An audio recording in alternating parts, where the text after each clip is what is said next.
మహోన్నతుడైన దేవుడు YouTube channel ద్వారా మీ ముందుకు వచ్చి దేవుని యొక్క వాక్యాన్ని బోధించడానికి నాకు ఇచ్చిన అవకాశాన్ని బట్టి వందనాలు.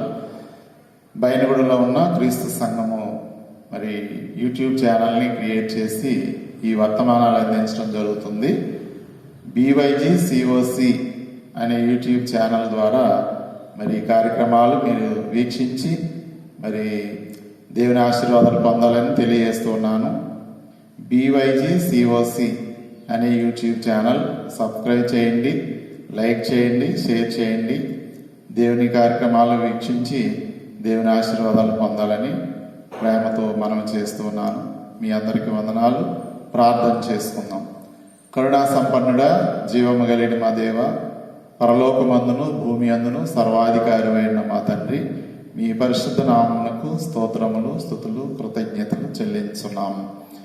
నాయన, మరి కరోనా వైరస్ నాయన వ్యాప్తి చెందుతూ నాయన మా దేశాన్ని అతలాకుతలం చేస్తూ ఉన్నది. అనేక మంది ఆ వైరస్ బారిన పడి హాస్పిటల్లో ఉన్నారు, వైద్య సహాయం పొందుతున్నారు. అలాగే మరికొందరు క్వారంటైన్లో ఉండి మెడిసిన్స్ వాడుతూ ఉన్నారు. వారందరినీ మీ కృపలో జ్ఞాపకం చేసుకుని ఈ వైరస్ బారి నుండి తప్పించి క్షేమకరమైన స్థితిని దయచేయమని ప్రార్థిస్తున్నాం. నాయన, మీరు కట్టడి చేయగలిగినటువంటి వారు, ఆ శక్తి మీకే ఉన్నది తండ్రి. కనుక మీరే కృప చూపించి అందరికీ స్వస్థతను దయచేయమని, ఈ వైరస్ని నాయన కట్టడి చేసి ఈ వైరస్ బారి నుండి మా దేశమును, మా రాష్ట్రమును, మా గ్రామమును నాయన సురక్షితంగా ఉంచమని ప్రార్థిస్తున్నాం తండ్రి. మరి కొద్ది నిమిషాలు మీ వాక్యమును ధ్యానించడానికి సిద్ధపడుచుండగా మీరే సహాయం చేసి నాయన ఈ వాక్యం ద్వారా ఆత్మీయంగా మేలు పొందేటట్లుగా తగిన సహాయాన్ని అనుగ్రహించమని యేసుక్రీస్తు నామములో అడుగుచున్నాము తండ్రి. ఆమేన్. ఈరోజు ఉపద్రవంలో ఉన్న యోనాన్ని గూర్చినటువంటి సంగతుల ద్వారా మనం దేవుని యొక్క వాక్యాన్ని ధ్యానించడానికి ప్రయత్నం చేద్దాం. ఈనాడు మన దేశము కానీ, రాష్ట్రము కానీ, గ్రామము కానీ ఈ కరోనా వైరస్ అనే ఉపద్రవంతో ప్రజలందరూ ఎంతో వేదన పడుతున్నారు, ఇబ్బంది పడుతూ ఉన్నారు. ప్రభుత్వాలు కానీ, డాక్టర్లు కానీ, అనేక డిపార్ట్మెంట్ వారు మరి ఈ వైరస్ను కట్టడి చేయటానికి, ప్రజల్ని రక్షించడానికి అనేక ప్రయత్నాలు చేస్తూ ఉన్నారు. ఇదే సమయంలో దేవుని ఎరిగినటువంటి మనము, దేవుని వెంబడిస్తున్నటువంటి మనం కూడా ఈ ఉపద్రవంలో ఉన్నాము. ఉపద్రవం అని అంటే ఆపద, ప్రమాదం, మరణకరమైన మరి వైరస్. ఈ పరిస్థితుల్లో దేవుని యొక్క వాక్యము చేత మరి ధైర్యపరచబడటానికి, ఆదరించబడటానికి ఈ ఉపద్రవంలో మనం ఏం చేయాలి? యోనాకి ఉపద్రవం సంభవించింది, లేదా ఉపద్రవంలో ఉన్నారు. ఈ ఉపద్రవంలో పరిస్థితులు నుండి ఎలా విడిపించబడ్డాడు అనేది ఈరోజు మనము ఆలోచన చేద్దాం. యోనా ఉపద్రవంలో ఉన్నానని చెప్తూ ఉన్నాడు. యోనా గ్రంథము 2వ అధ్యాయము మొదటి 2 వచనాలు మనం చూసినట్లయితే, ఆ మత్స్యము కడుపులో నుండి యోనా యెహోవాను ఇలాగూ ప్రార్థించెను, నేను ఉపద్రవములో ఉండి యెహోవాకు మనవి చేయగా ఆయన నాకు ప్రత్యుత్తరం ఇచ్చెను. పాతాళ గర్భములో నుండి నేను కేకలు వేయగా నీవు నా ప్రార్థన అంగీకరించి ఉన్నావు అంటున్నాడు యోనా గారు. యోనా నేను ఉపద్రవంలో ఉండి ప్రార్థన చేస్తున్నాను, మనవి చేస్తూ ఉన్నాను అని చెప్తూ ఉన్నాడు. యోనా ఈ ఉపద్రవంలో ఉండటానికి కారణం ఏంటి?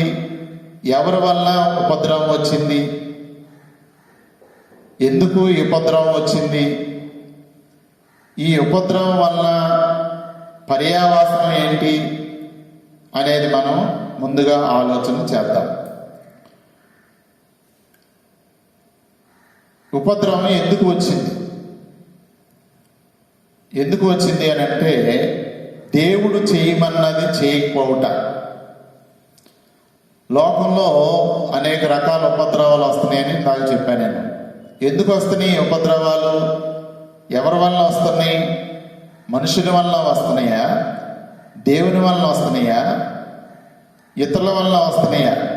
లేదా నా వల్ల ఉపద్రవం వస్తుందా అనేది ప్రతి ఒక్కరూ ఆలోచించుకోవాల్సినటువంటి అవసరం ఉంది. ఇక్కడ యోనాకి ఉపద్రవం వచ్చిందని చెప్తున్నాడు, నేను ఉపద్రవంలో ఉన్నానని చెప్తూ ఉన్నాడు. ఎందువల్ల వచ్చింది అనేది మనం ఆలోచిస్తే, దేవుడు చెప్పినది చేయకపోవటం వలన. దేవుడు చేయమన్నది చేయలేదు. దేవుడు ఏం చెప్పారు యోనాకి? యోనాకి ఏం చెప్పాడు అని అంటే, యోనా గ్రంథం 1వ అధ్యాయము మొదటి 2 వచనాలు చూద్దాం. యెహోవాకు అమిత్తయి కుమారుడైన యోనాకు ప్రత్యక్షమై ఇలాగ సెలవిచ్చాను, నీనివే పట్టణస్థుల దోషము నా దృష్టికి ఘోరమైన గనుక నీవు లేచి నీనివే మహాపట్టణంనకు పోయి దానికి దుర్గతి కలుగునని ప్రకటింపుము. దేవుడు నీనివే పట్టణంలో ఉన్నటువంటి ప్రజల పరిస్థితి ఎలా ఉంది అంటున్నాడంటే, దేవుని దృష్టి కట్ట ఘోరమైనదిగా ఉంది. కనుక యోనాని ఏం చేయమన్నాడంటే, ఆ నీనివే మహాపట్టణంలోకి పోయి దానికి దుర్గతి కలుగునని ప్రకటించమని యోనాకు చెప్పాడు దేవుడు.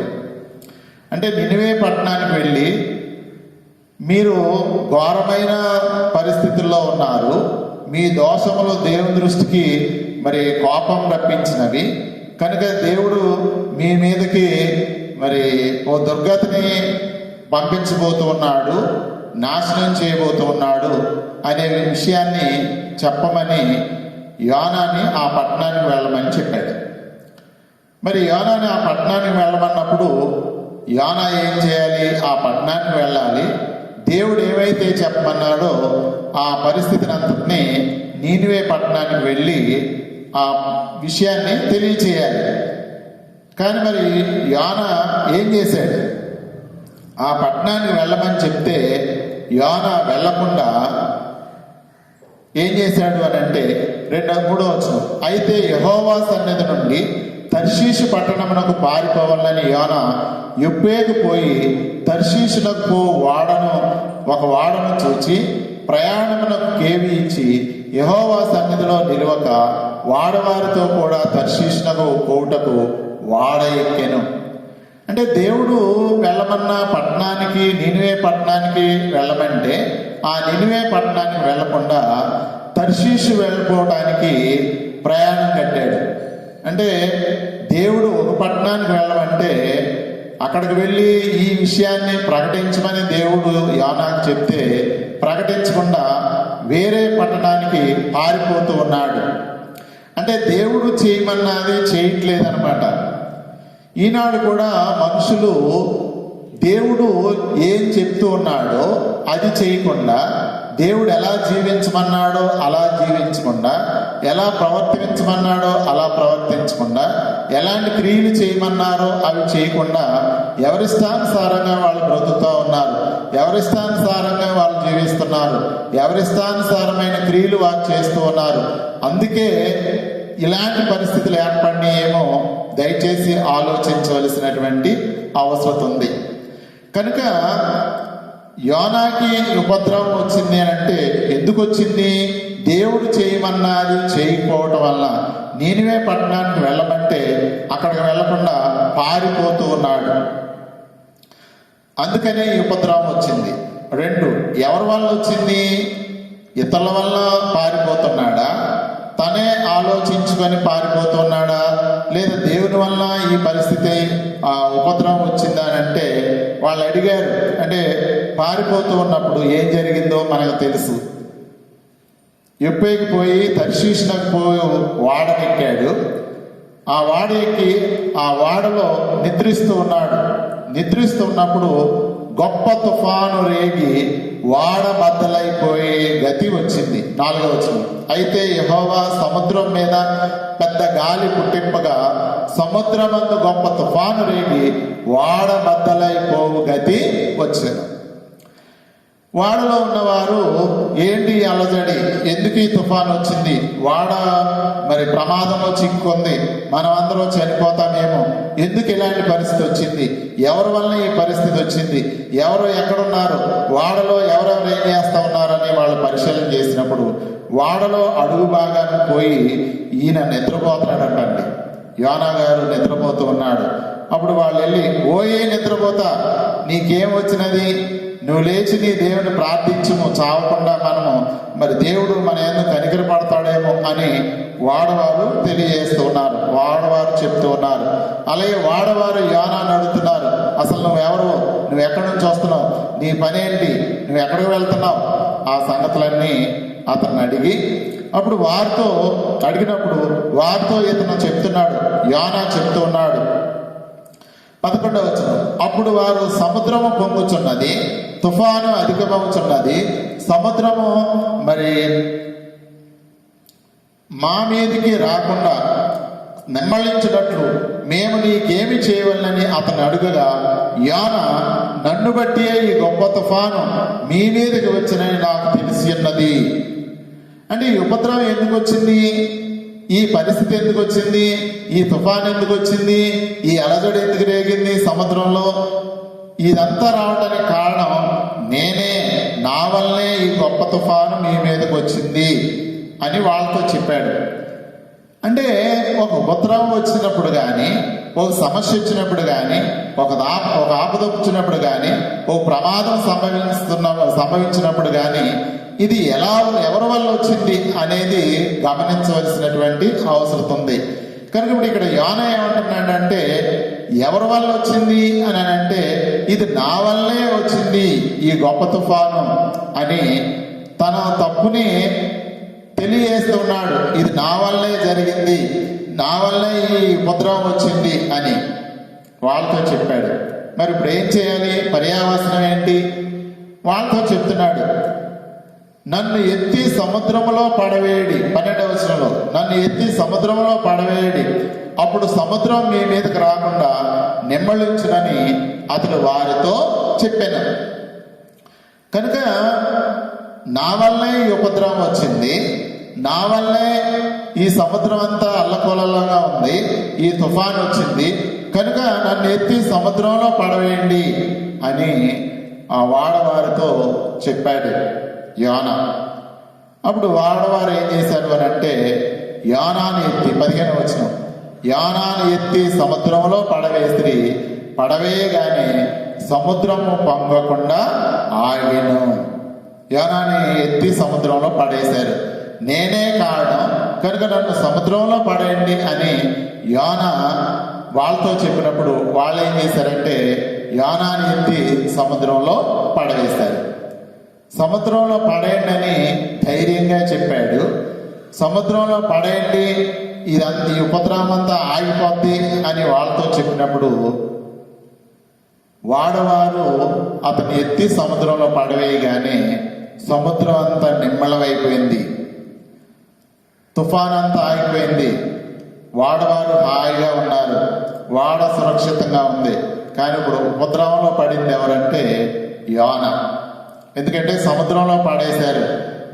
సముద్రము లోతైన సముద్రము.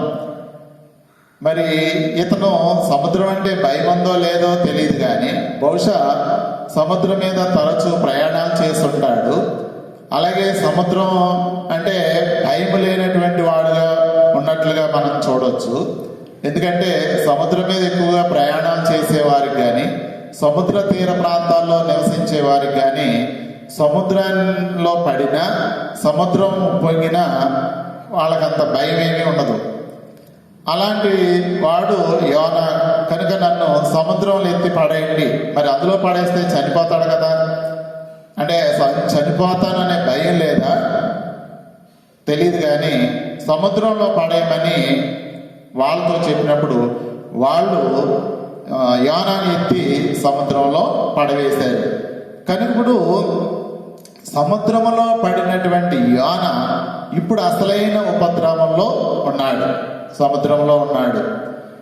ఎప్పుడైతే సముద్రంలో పడవేశారో వెంటనే అతన్ని తిమింగలము మింగినట్లుగా మనం అక్కడ చూడగలం. 17వ వచనం, 1 వచనం.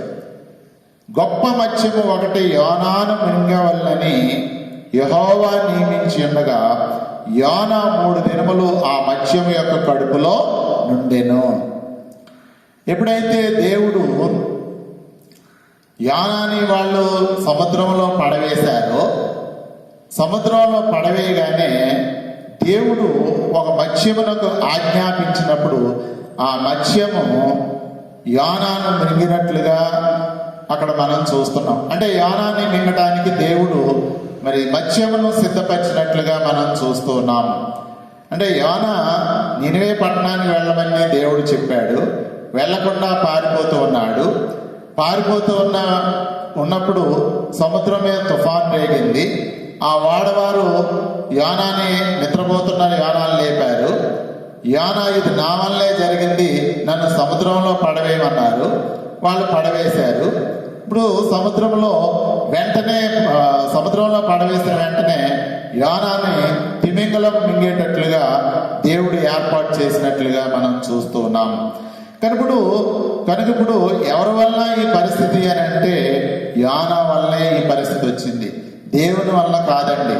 మనం ఏదైనా శ్రమలో ఉన్నప్పుడు కానీ, ఆపదలో ఉన్నప్పుడు కానీ, అనారోగ్య పరిస్థితుల్లో ఉన్నప్పుడు కానీ ఇది ఎవరి వల్ల సంభవించింది, ఎవరి వల్ల ఈ పరిస్థితి ఏర్పడింది, ఎవరి వల్ల ఈ దుఃఖం ఏర్పడింది, ఎవరి వల్ల ఈ ప్రమాదం అంటే సహజంగా కొన్ని మన వల్లే ఎదురవుతాయి, కొన్నేమో ఇతరుల వల్ల సంభవిస్తాయి, కొన్నేమో దేవుడు మనల్ని పరీక్షించడానికి కొన్ని మరి పంపించవచ్చు. అయితే ఈనాడు కరోనా అనే సమస్యను మనం ఎదుర్కొంటున్నాం. ఇది ఎవరి వల్ల అని ప్రశ్నిస్తూ చాలా మంది ఏమంటున్నారంటే, అంటే కొన్ని సందర్భాల్లో దేవుడు ఏంటి ఇలా చేస్తున్నాడు, దేవుడు ఎంత అన్యాయం చేస్తున్నాడేంటి, దేవుడు ఎంత నష్టం కలుగు చేస్తున్నాడేంటి, దేవుడు ఎంతమందిని చనిపోయేటట్లు చేస్తున్నాడేంటి, ఈ వైరస్ని తీసేయచ్చు కదా అని అంటూ ఉంటారు. కానీ మన మానవుల తప్పిదాలు లేవా? మనుషులు దేవుడు చెప్పినట్లుగా వినకుండా ఎవరిష్టానుసారంగా వారు జీవించట్లేదా? అది ఆలోచించట్లేదు. దేవుడు ఇలా చేశాడేంటి, దేవుడు ఎలా చేస్తున్నాడేంటి, దేవుడు దీన్ని కట్టడి చేసేయచ్చు కదా, దీని నుండి మనుషులు విడిపించవచ్చు కదా, దాన్ని నిర్మూలన చేసేయచ్చు కదా అని ఒక్క మాటలో అనేస్తారు. కానీ మానవులుగా మనం ఏం చేయాలి?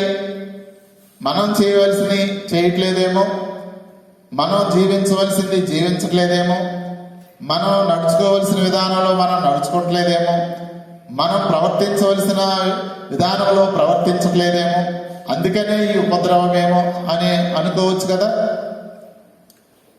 అంచేత ప్రియులారా, ఉపద్రవం వచ్చింది, ఎందుకు వచ్చింది, ఎవరి వల్ల వచ్చింది, దానివల్ల పర్యావసనం ఏంటి అని అంటే ఈనాడు అనేక మంది చనిపోతూ ఉన్నారు. మరి ఈ ఉపద్రవం వచ్చిన పరిస్థితుల్లో ఏం చేయాలి, ఎవరేం చేయాలి? యోనాకు ఉపద్రవం వచ్చిన ఈ పరిస్థితుల్లో మనం దేవుని యొక్క వాక్యాన్ని పరిశీలనగా చూస్తే ఆ పరిస్థితుల్లో యోనా ఏం చేశాడు? పూర్వకాలం ఉన్నటువంటి విశ్వాసులు కానీ, ఈనాడు మనం ఉన్నాము, ఈ పరిస్థితుల్లో మనం ఏం చేయాలో, ఆనాడు వారేం చేశారో కొన్ని విషయాలు ఆలోచన చేద్దాం. అంటే పూర్వకాలంలో ఉన్నటువంటి విశ్వాసులకి ఇలాంటి ఉపద్రవాలు రాలే, లేదా వచ్చుండొచ్చు. కొంతమంది కొంత టైంలో కొన్ని కాలాలు ఇలాంటి ఉపద్రవాలు వచ్చినాయి, కానీ వాళ్ళు ఏం చేశారు అని కొన్ని ఉదాహరణలు మనం చూద్దాం. యేసుక్రీస్తు శరీరధారిగా ఉన్నప్పుడు యేసు ప్రభువు కొన్ని శ్రమలు ఎదుర్కొన్నాడు, కొన్ని ఉపద్రవాలు ఎదుర్కొన్నాడు, కొన్ని శ్రమలు ఎదుర్కొన్నాడు ఆయన. ఆ టైంలో ఆయన ఏం చేశాడు? హెబ్రీలకు రాసిన పత్రిక 5వ అధ్యాయము 7వ వచనంలో మనం చూసినట్లయితే, హెబ్రీలకు రాసిన పత్రిక 5వ అధ్యాయము 7వ వచనంలో మనం చూసినట్లయితే,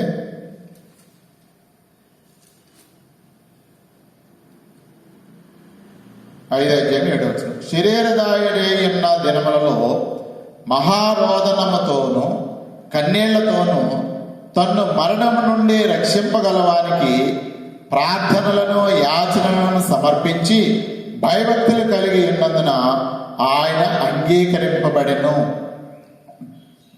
యేసుప్రభువు వారు శరీరధారి అయి ఉన్న దినాల్లో మహారోదనముతోనూ కన్నీళ్లతోనూ ఆయన ప్రార్థన చేసినట్లుగా, విజ్ఞాపన చేసినట్లుగా, మరణము నుండి రక్షింపగలవానికి మరి విజ్ఞాపనలు ప్రార్థనలు సమర్పించినట్లుగా దేవుని యొక్క లేఖనాల్లో మనం చూస్తున్నాం. అవును, యేసుప్రభువు వారు అనేక శ్రమలు అనుభవించారు, అనేక బాధలు అనుభవించారు. ఆ సమయాల్లో శిష్యులను తీసుకొని ఒంటరిగా ఆయన మరి ప్రార్థన చేసినట్లుగా, తండ్రి అయిన దేవునికి విజ్ఞాపన చేసినట్లుగా లేఖనాల్లో మనం చూస్తున్నాం. కనుక ఈ ఉపద్రవాలు మనకే కాదు, యేసు ప్రభువుకి వచ్చినాయి. అలాగే మరొక వచనం మనం చూసినట్లయితే తెస్సలోనికలకు రాసిన మొదటి పత్రికలో 1వ అధ్యాయము 6వ వచనంలో మనం చూసినట్లయితే అపోస్తలుడైన పౌలు గారు అనేక ప్రాంతాలు తిరిగి సువార్త ప్రకటన చేశారండి. కొలసీ పట్టణానికి వెళ్ళారు, గలతీ పట్టణానికి, ఏఫెసీ పట్టణానికి, ఏథెన్స్ పట్టణానికి, తెస్సలోనిక పట్టణానికి, ఇలాగ ఫిలిప్పీ పట్టణానికి, ఇలా అనేక ప్రాంతాలు తిరిగి సువార్త ప్రకటన చేస్తున్నప్పుడు తెస్సలోనికలకు ఆ పట్టణానికి వెళ్ళాడు, తెస్సలోనిక పట్టణానికి వెళ్ళాడు. అక్కడికి వెళ్ళినప్పుడు ఆ పట్టణంలో సువార్త ప్రకటించినప్పుడు అక్కడ ఉన్నటువంటి మనుషులు దేవుని యొక్క వాక్యంను అంగీకరించారట. వాళ్ళు ఎలాంటి పరిస్థితుల్లో అంగీకరించారు? మొదటి తెస్సలోనిక 1:6 పరిశుద్ధాత్మ వలన కలుగు ఆనందముతో గొప్ప ఉపద్రవమందు మీరు వాక్యమును అంగీకరించి మమ్మును ప్రభువును పోలి నడుచుకొనిన వారైతిరి. అంటే తెస్సలోనికలో ఉన్నటువంటి వారు పౌలు సువార్త ప్రకటించినప్పుడు వారు ఉపద్రవములో వాక్యమును అంగీకరించారట. అంటే వాళ్ళకి పరిస్థితులు అనుకూలంగా లేనప్పుడు కూడా, పరిస్థితులు వారికి సంతోషకరంగా లేనప్పుడు కూడా, వారు ఆపదలో ఉన్నప్పుడే దేవుని వాక్యము ప్రకటించబడితే ఆ దేవుని యొక్క వాక్యమును వారు అంగీకరించినట్లుగా, లోబడినట్లుగా మనం చూస్తూ ఉన్నాము. అలాగే ఆ ఉపద్రవంలో కూడా వారు ప్రభువుని పోలి నడుచుకున్న వారైతిరి అంటూ ఉన్నాడు. అంటే ఉపద్రవం వచ్చినప్పుడు దేవుణ్ణి దూషిస్తారు, కొంతమంది దేవుణ్ణి నిందిస్తారు, ఇతరులను నిందిస్తారు. కానీ తెస్సలోనిక పట్టణంలో ఉన్న ప్రజలట ఆ ఉపద్రవంలోనే దేవుని యొక్క వాక్యమును అంగీకరించారట. ఆ ఉపద్రవంలో ప్రభువుని పోలి నడుచుకున్న వారైతిరి అంటూ ఉన్నాడు. అంటే ఉపద్రవం వచ్చినప్పుడు భయపడకూడదు, దేవుని మీద దూషించకూడదు, ప్రార్థన లేదు, ఏం లేదు అని దేవుని నుండి దూరం అవ్వకూడదు. కానీ ఆ ఉపద్రవంలో దేవునికి మరింత సమీపస్తులు అయ్యి లేఖనాలను ధ్యానించడం కానీ, వాక్యాన్ని వినటం కానీ, ప్రార్థనలో గడపటం కానీ, దేవునికి సమీపస్తులుగా ఉండటం కానీ, ఒకవేళ దేవుని ఎరగని వారైతే, అన్యులుగా ఉన్నటువంటి వారైతే, దేవునికి దూరస్తులుగా ఉన్నటువంటి వారైతే, లేదా విశ్వాసంలో నుండి తొలగిపోయిన వారైతే వారు ఆ ఉపద్రవంలో అయ్యో నేను దేవుని యొక్క వాక్యాన్ని విడిచిపెట్టేశాను, దేవుని విడిచిపెట్టేశానే, దేవునికి దూరంగా ఉన్నానే, ఈ ఉపద్రవంలో నేను దేవుని యొక్క వాక్యానికి దగ్గరైతే, వాక్యాన్ని వింటే, వాక్యాన్ని చదివితే, దేవుని దగ్గరికి వస్తే దేవుడి ఉపద్రవంలో సహాయం చేస్తాడే అనే మార్పు చెందవలసినటువంటి అవసరం ఉంది. ఆనాడు తెస్సలోనికలో ఉన్నటువంటి ప్రజలు అట్టి ఉపద్రవంలో వారు వాక్యం అంగీకరించినట్లుగా, వారు ప్రభువును పోలి నడుచుకున్నట్లుగా అక్కడ మనం చూస్తున్నాం. అలాగే వారు ఉండటాన్ని బట్టి అందువలన వారు మాదిరైరి అంటూ ఉన్నాడు. చూడండి అక్కడ. కాబట్టి 7వ వచనం, మాసిదోనియాలోను అకయలోను విశ్వాసులందరికీ మాదిరైతిరి అంటున్నాడు. అంటే ఆ ఉపద్రవంలో వారు దేవుని వాక్యాన్ని అంగీకరించడాన్ని బట్టి, ప్రభువును పోలి నడుచుకోవటాన్ని బట్టి ఇప్పుడు వాళ్ళు మాదిరైతిరట. అంటే మాసిదోనియాకిను అకయకు ఉపద్రవంలో వాక్యాన్ని అంగీకరించి, ఉపద్రవంలో వారు ప్రభువును పోలి నడవటాన్ని బట్టి వారు మాదిరిగా ఉన్నారు అని చెప్తూ ఉన్నాడు. అలాగే యెరూషలేములో ఉన్నటువంటి సంఘము అపోస్తల కార్యములు 8వ అధ్యాయంలో మనం చూసినట్లయితే, అపోస్తల కార్యములు 8వ అధ్యాయములో యెరూషలేములో ఉన్న సంఘానికి హింస కలిగిందండి. మామూలు హింస కాదండి, గొప్ప హింస కలిగినందున అంటున్నాడు. 8వ అధ్యాయము 1వ వచనం నుండి మనం చూసినట్లయితే, ఆ కాలమందు యెరూషలేములోని సంఘమునకు గొప్ప హింస కలిగినందున అపోస్తులు తప్ప అందరూ యోదయ సమరయ దేశములందు చెదిరిపోయిరి. భక్తిగల మనుషులు స్టెఫనును సమాధి చేసి అతను గూర్చి బహుగా ప్రలాపించిరి. అంటే ఏంటి వాళ్ళు కలిగిన హింస ఏంటి అని అంటే, ధర్మశాస్త్రాన్ని అనుసరిస్తున్నటువంటి యూదుల ద్వారా, రోమా ప్రభుత్వం ద్వారా గొప్ప హింస ఏర్పడింది. యెరూషలేములో యేసు ప్రభువును అంగీకరించినటువంటి వారిని ధర్మశాస్త్రోపదేశకులను, ధర్మశాస్త్రాన్ని అనుసరిస్తున్నటువంటి వారు, ధర్మశాస్త్రాన్ని బట్టి నీతిమంతులు అని ఎంచబడుతున్నటువంటి వారు ఆనాడు ఉన్నటువంటి యెరూషలేములో ఉన్న సంఘాన్ని హింసించారండి. హింస ఎలాంటి హింస అంటే, దొరికినటువంటి వారిని కొడుతూ ఉన్నారు, చంపేస్తూ ఉన్నారు. అలాంటి గొప్ప హింస కలిగినప్పుడు వాళ్ళు ఏం చేశారు అని అంటే, చంపివేయబడినటువంటి స్టెఫను తీసుకెళ్ళి సమాధి చేశారు కొంతమంది. కొందరేమో చెదిరిపోయారండి, ఆయా పట్టణాలు వెళ్ళిపోయారు, ఆయా ప్రాంతాల్లో వెళ్ళిపోయి ఆ చెదిరిపోయిన వారు ఏం చేస్తున్నారంటే, వారి విశ్వాసాన్ని కానీ, వారి భక్తిని కానీ, దేవునితో ఉన్న వారి సంబంధాన్ని కానీ, దేవుని మీద వారికి ఉన్నటువంటి విశ్వాసాన్ని కానీ కోల్పోకుండా, వారు తెలుసుకున్న సత్యమును, వారు తెలుసుకున్న వాక్యమును, వారు విన్న వాక్యమును వారు వెళ్ళిపోయిన ప్రాంతాల్లో ప్రకటిస్తూ వారి విశ్వాసాన్ని కొనసాగించుకున్నారు. కనుక ఉపద్రవంలో ఏం చేయాలి అని అంటే, ఏడవటం కాదు, బలహీనలు అవటం కాదు, దుఃఖపడటం కాదు, భయపడిపోవటం కాదు. కానీ ఉపద్రవంలో ఏం చేశారు? యేసు ప్రభువు ఏమో శ్రమల్లో ప్రార్థన చేశారు, దేవునికి విజ్ఞాపన చేశారు. తెసలోనిక పట్టణస్థులేమో ఆ ఉపద్రవంలో వాక్యాన్ని అంగీకరించారు, ప్రభువును పోలి నడుచుకున్నారు. యెరూషలేములో ఉన్న సంఘమేమో వారు మరి ఆ ఉపద్రవంలో కూడా దేవునితోనే ఉన్నారు, దేవుని మీద విశ్వాసం కలిగి ఉన్నారు. ఆ కలిగిన హింసను బట్టి చెదిరిపోయిన వారు సువార్త వాక్యము ప్రకటించినట్లుగా దేవుని యొక్క వాక్యంలో మనం చూస్తూ ఉన్నాము. కనుక ఉపద్రవంలో వారు అలాగే చేశారు. మరి యోనాకు వచ్చినటువంటి ఉపద్రవంలో యోనా ఏం చేశాడు అనేది మనం చూద్దాం. ఉపద్రవ సమయంలో యోనా ఏం చేశాడు? ఇప్పుడు యోనా ఆ తిమింగలం కడుపులో ఉన్నాడు. 2వ అధ్యాయం, యోనా గ్రంథము 2వ అధ్యాయంలో ఇప్పుడు యోనా ఎక్కడ ఉన్నాడు? ఆ వాడవారు యోనాని సముద్రంలో పడేశారు. దేవుడు ఆ తిమింగలానికి ఆజ్ఞాపించినప్పుడు, చేపగా ఆజ్ఞాపించినప్పుడు ఆ తిమింగలం అతన్ని మింగింది. ఇప్పుడు యోనా ఆ చేప కడుపులో లేదా ఆ తిమింగలం కడుపులో ఉన్నాడు. సముద్రంలో సంచరించే ఆ జీవులు ఊపిరి పీల్చుకొని ఒక 60 నిమిషాల పాటు ఆ సముద్రంలో ఉండగలుగుతాయి. అంటే ఒకసారి ఊపిరి తీసుకొని బిగబట్టి సముద్రంలో సంచరిస్తే మరలా ఊపిరి తీసుకోవడానికి 60 నిమిషాల తర్వాత మరలా పైకి వస్తాయి అన్నట్లుగా మరి సైంటిస్టులు తెలియజేస్తూ ఉన్నారు.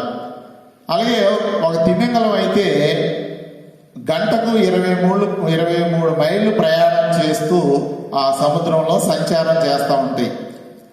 అయితే అంటే మరి ఇవి మనకు అవసరమా అంటే, లోతుగా వెళ్తే ఒక చేప కానీ ఒక తిమింగలం కానీ సముద్రంలో బాగా లోతుకు వెళ్తే ఊపిరి పీల్చుకొని లోపలికి వెళ్తే 135 నిమిషాలు ఆ సముద్రంలోనే ఉండగలుగుతుంది. మరి అలాంటి పరిస్థితుల్లో యోనా ఆ తిమింగలం కడుపులో 3 దినాలు ఉన్నాడండి, 3 రోజులు ఉన్నాడు. అక్కడ మనం చూస్తే యోనా 3 దినములు ఆ మత్స్యము యొక్క కడుపులో ఉండెను. అంటే ఆహారం తిన్నటువంటి ఆహారము మనుషులకైతే 3 గంటలు ఉంటుంది. మరి చేపలకి లేదా మనిషిని మింగింది అని అంటే అది తిమింగలం అయి ఉంటుంది, పెద్దదై ఉంటుంది. మరి అది అరిగిపోవాలి కదా. చేప కడుపులో ఉన్న యోనా అరిగిపోయాడా? అరిగిపోలేదండి. 3 దినాలు సజీవంగానే ఆ తిమింగలం కడుపులో ఉన్నాడు. 3 దినాలు ఆ చేప కడుపులోనే ఉన్నాడు. అది ఒక గొప్ప ఉపద్రవం అని తనే చెప్తూ ఉన్నాడు. అవును, ఉపద్రవమే అది. ఎందుకంటే సముద్ర గర్భంలో ఉన్నాడు అని అంటే ఇక బ్రతుకుతాడా? సముద్రంలో ఉంటేనే పడితేనే బ్రతికే అవకాశం లేదు. ఎందుకంటే లోతుగా ఉంటుంది, ఒడ్డుకొచ్చే అవకాశం లేదు. మరి సముద్ర గర్భంలో ఉన్నాడట. గర్భంలో అంటే సముద్రం మధ్యలో ఉన్నాడని. మరి ఇప్పుడు ఆ సముద్రంలో ఉంటే బ్రతకగలడా? సముద్ర గర్భంలో మళ్ళీ చేప కడుపులో ఉన్నాడు, తిమింగలం కడుపులో ఉన్నాడు. బ్రతికే ఛాన్సెస్ ఉన్నాయా అని అంటే మరి ఆ 3 దినాలు ఆ తిమింగలం కడుపులో ఉండి ఆ ఉపద్రవ పరిస్థితుల్లో ఏం చేస్తున్నాడో తన మాటల్లోనే తన ప్రార్థనలో తెలియజేస్తున్నాడండి. యోనా 2వ అధ్యాయము, యోనా గ్రంథం 2వ అధ్యాయము 3వ వచనంలో మనం చూసినట్లయితే, నీవు నన్ను అగాధమైన సముద్ర గర్భములో పడవేసి ఉన్నావు, ప్రవాహములు నన్ను చుట్టుకొని ఉన్నవి. అంటే అగాధమైన సముద్ర గర్భంలో ఉన్నాను అంటున్నాడు. అంటే బాగా లోతైనటువంటి మరి సముద్ర గర్భంలో ఉన్నట్లుగా అక్కడ తెలియజేస్తూ ఉన్నాడు. అంటే తన బాధను అలా చెప్పుకుంటూ ఉన్నాడు. 3వ వచనం, 4వ వచనం, నీ సన్నిధిలో నుండి నేను వెలివేయబడినను, నీ పరిశుద్ధాలయం తట్టు మరలా చూచేదను అనుకుంటుని. అంటే నేను ఇక తిరిగి బయటకు వచ్చే పరిస్థితి ఉండదేమో అనుకున్నాను అని అంటున్నాడు. 5వ వచనం, ప్రాణాంతము వచ్చినంతగా జలములు నన్ను చుట్టుకొని ఉన్నవి, సముద్రాఘాతము నన్ను ఆవరించి ఉన్నది, సముద్రపు నాచు నా తలకు చుట్టుకొని ఉన్నది. అంటే ఆ తిమింగలం కడుపులో తిమింగలం ఏమేమైతే ఆహారం తింటుందో ఆ తిన్నటువంటి ఆహారం నాచుతో ఆ లోపల చుట్టుకొని ఉన్నాడు యోనా. నేను మరి ఎన్నటికీ ఎక్కి రాకుండా భూమి గడియలు వేయబడి ఉన్నవి, పర్వతముల పునాదుల్లోనికి నేను దిగి ఉన్నాను. నా దేవా యెహోవా, నీవు నా ప్రాణము కోపములో నుండి పైకి రప్పించి ఉన్నావు. అంటే ఈ ప్రాణం పోయే పరిస్థితిలో ఉన్నట్లుగా అక్కడ మనం చూడొచ్చు.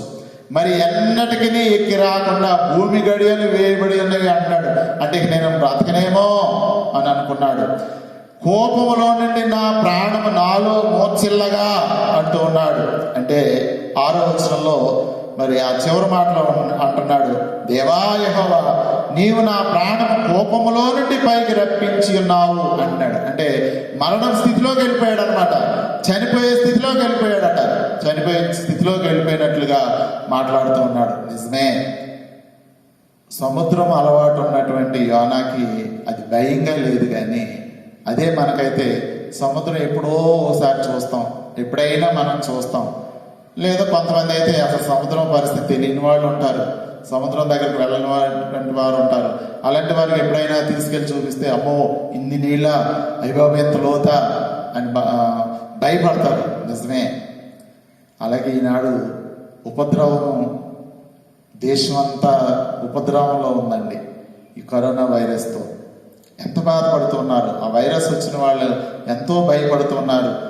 వైరస్ రాని వాళ్ళేమో అది అంటుకుంటుందేమో, మాకు వచ్చేస్తేమో అని భయపడే వాళ్ళు ఈనాడు చాలామంది ఉన్నారు, భయపడుతున్నారు. నిజమే, దానివల్ల ప్రాణం పోతుంది, నశించిపోతారు, భూమి మీద లేకుండా పోయే పరిస్థితి. మరి యోనా ఏం చేశాడు అని అంటే ఆ ఉపద్రవ పరిస్థితుల్లో దేవునికి విజ్ఞాపన చేశాడు, దేవునికి మొరపెట్టాడు. ఎలా అని అంటే యెహోవా యొద్దనే రక్షణ దొరుకునని ప్రార్థించెను. 9వ వచనంలో మనం చూసినట్లయితే, కృతజ్ఞతాస్తులు చెల్లించి నేను నీకు బలులర్పింతును, నేను మృక్కున మృక్కుబడులను చెల్లింపక మానను, యెహోవా యొద్దనే రక్షణ దొరుకును అని ప్రార్థించెను అంటున్నాడు. అంటే యోనా ఆ పాతాళ గర్భంలో నుండి కేకలు వేస్తూ ప్రార్థించుంటాడు. సముద్ర గర్భంలో నుండి ఎలుగెత్తి మొరపెట్టుంటాడు. మొరపెట్టినట్లుగా అక్కడ తెలియజేస్తూ ఉన్నాడు. ప్రాణం పోయినంతగా మోర్చిల్లి ప్రార్థన చేస్తూ ఉన్నాడు.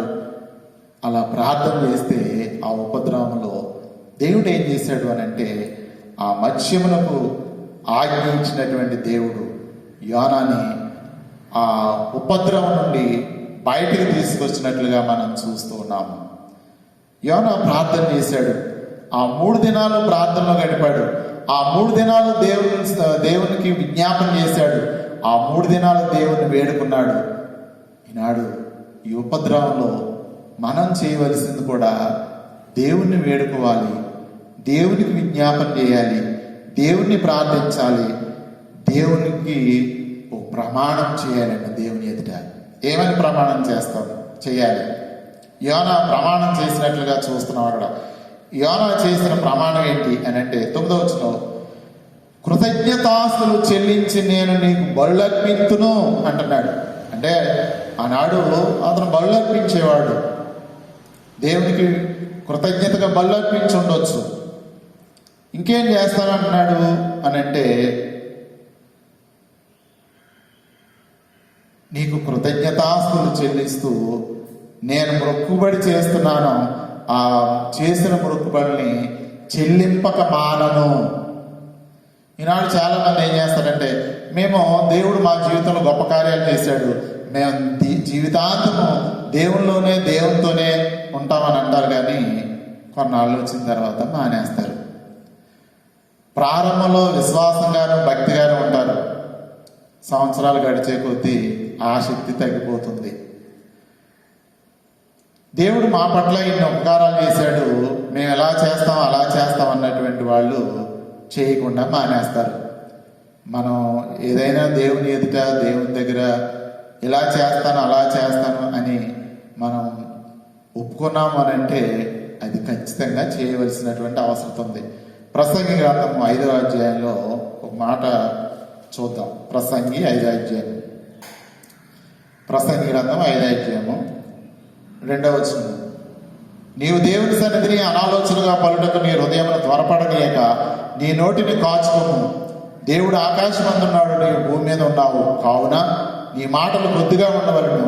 విస్తారమైన పనిపాట్ల వల్ల స్వప్నం పుట్టును, పెక్కు మాటలు పలుకువాడు బుద్ధిహీనుడగును.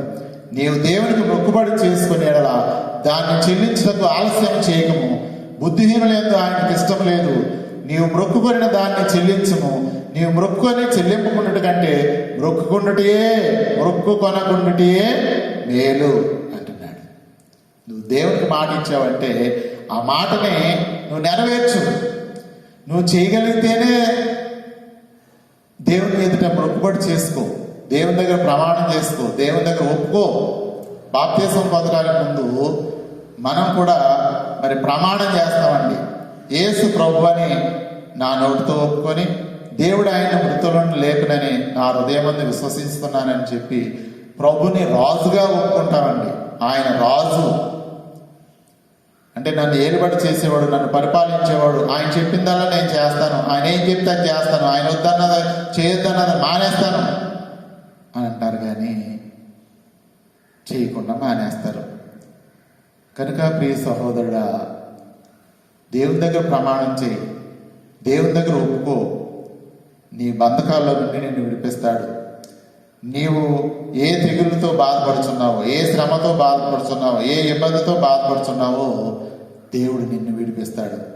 యోనా విశ్వాసంతో ఆ చేప కడుపులో, ఆ తిమింగలం కడుపులో ఉండి 3 దినాలు దేవుణ్ణి వేడుకున్నాడు, దేవునికి ప్రార్థన చేశాడు, దేవునికి విజ్ఞాపన చేశాడు, దేవునికి మొరపెట్టాడు. ఇక నేను మరణమే శరణ్యం అనుకున్నాడు. కానీ ఆ మరణపు స్థితిలో నుండి దేవుడు విడిపించినట్లుగా మనం చూస్తూ ఉన్నాము. 10వ వచనంలో చూసినట్లయితే 2వ అధ్యాయం 10వ వచనం, అంతలో యెహోవా మత్స్యమునకు ఆజ్ఞగా అది యోనాను నేల మీద కక్కివేసెను. చూసారండి, యోనా విశ్వాసంతో ప్రార్థన చేశాడు, భక్తితో ప్రార్థన చేశాడు. ఆ ఉపద్రవంలో దేవుని విడిచిపెట్టలేదు. నినివే పట్టణం వెళ్ళమంటే వెళ్లకుండా పారిపోబోయినటువంటి యోనా బుద్ధిహీనమైన పని చేశాను, అందుకే నాకు ఈ ఉపద్రవం వచ్చింది, కనుక నేను దేవుని వేడుకుంటే విడిపించగలిగిన వాడు, స్వస్థపరచగలిగిన వాడు, ఈ బయట పడవేయగలిగిన వాడు, ఈ ఉపద్రవాన్ని నుండి విడిపించగలిగిన వాడు దేవుడే అనే సంగతి గ్రహించినటువంటి యోనా దేవునికి ప్రార్థన చేశాడు. ప్రార్థన చేస్తే దేవుడు ఆ మహామత్స్యమునకు ఆజ్ఞాపిస్తే ఆ మత్స్యము మరి ఒడ్డుకొచ్చి కక్కివేసినట్లుగా మనం చూస్తూ ఉన్నాము. కనుక ప్రియ సహోదరుడా, మనం ఉన్న ఈ ఉపద్రవంలో మనం ఏం చేయాలి? ఆనాడు భక్తులు ఏం చేశారు, ఈనాడు నువ్వేం చేస్తున్నావు, నేనేం చేస్తున్నాను? దేవుని వాక్యాన్ని వినగలుగుతున్నావా? దేవుని వాక్యాన్ని చదవగలుగుతున్నావా? దేవుని సన్నిధిలో గడపగలుగుతున్నావా? దేవుని నామాన్ని స్తుతించగలుగుతున్నావా? దేవుని యొక్క వాక్యాన్ని అంగీకరించే స్థితిలో నీ హృదయం ఉందా? నీ మనసు ఉందా? నీ తలంపులు ఉన్నాయా? ప్రియ సహోదరుడు, ఆలోచించు. ఒకవేళ అలా నువ్వు మార్పు చెందగలిగితే, దేవునికి మనసు ఇవ్వగలిగితే, దేవునికి నీ హృదయాన్ని ఇవ్వగలిగితే, దేవుని వైపు తిరగగలిగితే, దేవుడు ఈ ఉపద్రవం నుండి విడిపిస్తాడు, ఈ ఉపద్రవం నుండి కాపాడుతాడు, ఈ ఉపద్రవాన్ని నుండి విడిపించి నెమ్మదిని కలుగ చేస్తాడు. ఈనాడు ప్రపంచంలో ఉన్న వారందరూ, దేశంలో ఉన్న వారందరూ, రాష్ట్రంలో ఉన్న వారందరూ, గ్రామంలో ఉన్న వారందరూ దేవుని వైపు తిరిగితే, దేవుణ్ణి ప్రార్థిస్తే, దేవుణ్ణి వేడుకుంటే, దేవునికి విజ్ఞాపన చేస్తే ఈ ఉపద్రవం నుండి నిన్ను నన్ను అందరినీ విడిపిస్తాడు. కరోనా దేవుని కంటే శక్తి కలిగిందేం కాదు. ఈ వైరస్ దేవుని శక్తికి మించింది కాదు. దేవుడే శక్తిమంతుడు. నువ్వు ప్రార్థన చేయి, దేవుని వేడుకో, దేవుని వైపు తిరుగు, ఉపద్రవం నుండి విడిపించగలడు. కనుక ఈ మాటల ద్వారా ధైర్యపరచబడి దేవునికి ప్రార్థన చేద్దాం, దేవునికి విజ్ఞాపన చేద్దాం. ఈ ఉపద్రవం నుండి దేవుడు విడిపించగలడు. యోనాను విడిపించిన దేవుడు. యోనా ఏమో అక్కడ ఒక్కడికే ఆ పరిస్థితి ఏర్పడింది, కానీ వైరస్ ప్రపంచమంతా మరి సఫర్ అవుతూ ఉన్నారు. కనుక అందరూ మార్పు చెందాలని దేవుడు కోరుతున్నాడు. అలా మార్పు చెంది దేవుని వేడుకుంటే దేవుడు ఈ ఉపద్రవం నుండి విడిపిస్తాడు. ఇది ఉపద్రవమే. ఎవరింట్లో వాళ్ళే ఉంటున్నారు. ఉద్యోగాలు చేసే పరిస్థితి లేదు, వ్యాపారాలు చేసే పరిస్థితి లేదు, ప్రయాణం చేసే పరిస్థితి లేదు, ఒకరితో ఒకరు మాట్లాడుకునే పరిస్థితి లేదు. ఉపద్రవమే. ప్రతి ఇంట్లో వారు బాధపడుతున్నారు. అనేక మంది ఉపద్రవం వల్ల చనిపోయారు. ఆ చనిపోయిన కుటుంబీకులు ఎంతో వేదన పడుతూ, బాధపడుతూ, ఏడుస్తూ ఉన్నారు. కనుక ప్రియ సహోదరుడా, ప్రార్థన చేయి, వాక్యం చదువు, దేవుని వైపు తిరుగు, మారు మనసు పొందు. దేవుడు ఈ ఉపద్రవం నుండి నిన్ను, నన్ను, నీ కుటుంబాన్ని, నా కుటుంబాన్ని, మన బిడ్డల్ని, నీ భార్యని, నీ భర్తని, నీ గ్రామాన్ని, నీ దేశాన్ని, నీ రాష్ట్రాన్ని ఈ ఉపద్రవం నుండి విడిపించగలిగిన శక్తివంతుని వైపు తిరుగు. దేవుడి మాటలు దీవించగాక. మీ అందరికీ వందనాలు. ప్రార్థన చేసుకుందాం. ప్రేమస్వరూపుడా, నమ్మకమైన దేవా, ఈ పరిశుద్ధ లేఖనాల ద్వారా మమ్మల్ని బలపరిచి, ప్రోత్సహించి నడిపిస్తున్నందుకు వందనాలు. ఈ మాటలు నాయన అందరి హృదయాల్లో ఫలించేటట్లు సహాయం చేయండి. ఉపద్రవం ఎందుకు వస్తుంది? ఎవరి వల్ల వస్తుంది? పర్యావసనం ఏంటి? ఉపద్రవంలో ఏం చేయాలి? ఆనాడున్న భక్తులు ఏం చేశారు? యోనా ఏం చేశాడు? ఈనాడు మేము ఏం చేయాలి? ఈ వాక్యం ద్వారా మాకు తెలియచేసినందుకు కృతజ్ఞతలు చెల్లించుకుంటూ, ఇటువంటి వర్తమానాలు మీ గ్రంథంలో రాసి మాకు ఇచ్చినందుకు కృతజ్ఞతలు చెల్లించుకుంటూ, ఈ వైరస్ బారి నుండి మీరే కాపాడి తప్పించి ప్రపంచం అంతటికి, మా దేశం అంతటికి, మా గ్రామానికి, మా సంఘానికి, నాయన రాష్ట్రానికి ప్రశాంతతని, నెమ్మదిని దయచేసి మీరే మహిమ, ఘనత, ప్రభావాలు పొందమని యేసుక్రీస్తు నామములో అడుగుచున్నాము తండ్రి. ఆమేన్. ఆమేన్.